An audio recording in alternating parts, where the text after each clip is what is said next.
जानना चाहेंगे आपसे, आपने सीए का कोर्स किया, बहुत से लोगों को गाइडेंस की ज़रूरत पड़ती है।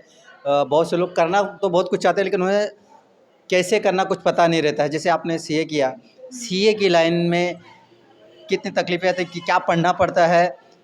जब दर्शकों को बता दीजिए, ताकि अगर हमारे वीडियो देख रहे हैं तो उनको कुछ नॉलेज मिले कि आगे आपने जैसा किया वो आगे वो भी तरक्की करे।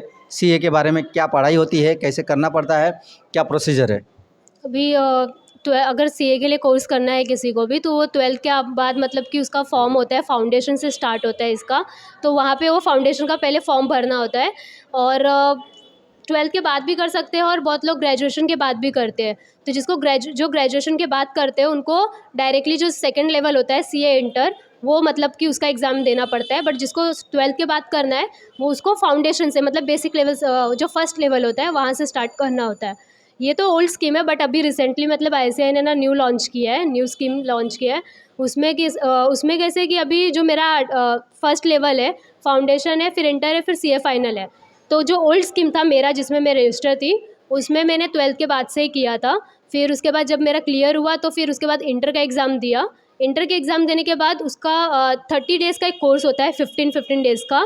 एक आईटीटी और ओटी करके होता है, उसमें लाइक प्रेजेंटेशन, और एक आईटी वाला होता है जिसमें कंप्यूटर्स के बेसिक ये सब सिखाए जाते हैं। तो वो 15 डेज़ के होते हैं। तो वो जैसे ही क्लियर होता है, मतलब 30 डेज़ कंप्लीट होते हैं आपके, तो उसके बाद आपको आर्टिकलशिप के लिए रजिस्टर करना पड़ता है। आर्टिकलशिप जो होता है वो पूरा 3 इयर्स का मतलब 3 इयर्स का होता है पूरा पीरियड उसका। बट आफ्टर 2.5 इयर्स कंप्लीट होने के बाद आप सीए फाइनल का एग्ज़ाम देने के लिए एलिजिबल हो जाते हो। तो ये ओल्ड स्कीम का था, बट अभी न्यू स्कीम में चेंज हुआ है। न्यू स्कीम में कैसे हुआ है कि सिर्फ 2 इयर्स का आर्टिकलशिप रखा गया है। जो पीरियड था 2 इयर्स का आर्टिकलशिप होगा। और जो पहले कैसे था कि जो ग्रेजुएशन वाले थे, डायरेक्ट एंट्री बोलते हैं जो ग्रेजुएशन से आते हैं, तो उनको कैसे था कि तुम अगर 2 ग्रुप होते हैं, सीए इंटर में 2 ग्रुप होंगे और फाइनल में भी 2 ग्रुप होंगे, और दोनों में 4-4 सब्जेक्ट, मतलब एक ग्रुप में 4 सब्जेक्ट, तो टोटल 8 सब्जेक्ट्स पढ़ने होते हैं। तो अभी कैसे किया है कि अगर हम लोग ने दोनों ग्रुप क्लियर किया तो ही अभी आर्टिकलशिप कर सकते हैं। पहले वैसे नहीं था, पहले अगर एक ग्रुप भी क्लियर हुआ इंटर का, तो हम लोग आर्टिकलशिप में जा सकते हैं। तो अभी स्कीम थोड़ा चेंज हुआ है। अगर किसी को रेफ़र भी करना है कि अभी स्कीम क्या है, तो आईसीएआई का एक वेबसाइट है, वहाँ पे जाके अभी जो न्यू स्कीम है उसमें आप जाके कर सकते हो। क्योंकि मैंने ओल्ड स्कीम में किया था, तो वो अभी आगे रेलेवेंट नहीं होगा। अभी न्यू स्कीम आई है, तो अगर किसी को भी और भी ऐसे नॉलेज चाहिए कि उसमें क्या है, तो वो आईसीएआई का वेबसाइट पे जाके आप पूरा उसका प्रोसीजर कर सकते हो। क्योंकि इसमें बहुत सारे अलग अलग है कि आपने 12th के बाद करना है आपको, या फिर ग्रेजुएशन के बाद करना है, तो सबका अलग अलग है। हाँ, वो डिपेंड करता है। तो आपको एक बार वो प्रोसीजर गो थ्रू करना पड़ेगा न्यू स्कीम के में। अब बात हो गई कि कैसे कोर्स को पूरा किया जाए। अब आते हैं समाज सेवा पे, कि आपके पिताजी एक समाज सेवी हैं, ठीक है? और अगर किसी को ज़रूरत पड़ी आपकी समाज सेवा में, कि सीए लाइन में जा रहे हैं, अगर उनको गाइडेंस देना, उनके घर पे जाके बताना है, जैसे आपके पिताजी समाज को आगे लाने के लिए बहुत मेहनत करके यहाँ तक लेके आए हैं, काफ़ी योगदान है इनका, राष्ट्रीय अभ्य सेवा संघ से जुड़े हुए हैं और अध्यक्ष के तौर पे हैं यहाँ के मरोल शाखा के। समाज सेवा के लिए अपना, समाज सेवा में मतलब हमें अपना जेब से पैसा खर्चा करना पड़ता है, तो कहीं जाना पड़ेगा, आपको जेब से डालना पड़ेगा। लेकिन बच्चों की ज़रूरत है, तो क्या आप जाओगे, लोगों को गाइडेंस करोगे?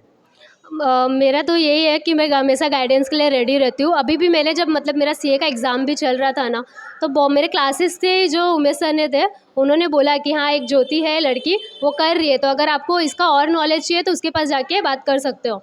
तो बहुत सारे मतलब एटलीस्ट मुझे अभी 3-4 लोगों ने पूछ चुके हैं ऑलरेडी कि मतलब कैसे प्रोसीजर है। बट मेरा कभी टाइम वेस्ट हो या कुछ हो, वैसा सोच के मैं पीछे नहीं हटी।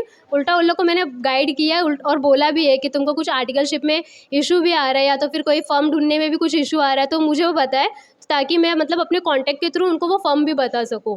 तो जो भी इसका प्रोसीजर भी है ना, वो मैंने बताया है ऑलरेडी। बहुत सारे मतलब है, मतलब सर के स्टूडेंट है जिसको मतलब मैंने गाइडेंस ऐसे दिया है। वो वेस्ट ऑफ टाइम नहीं होता, उल्टा मुझे खुशी होती नहीं, है कि अभी चलो और अभी यहाँ सीए कर मरोल रहे हैं। मरोल मरोल मरोड़ पाइपलाइन में। की बात कर रहा हूँ। हाँ।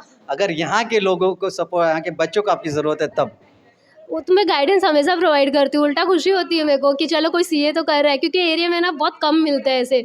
कुछ अच्छा कोर्स कर रहे हैं, तो उल्टा कोई मुझे पूछने आता है तो मुझे और उल्टा अच्छा लगता है कि और मैं वो आगे कुछ रहेगा तो उसको बताऊँगी करके।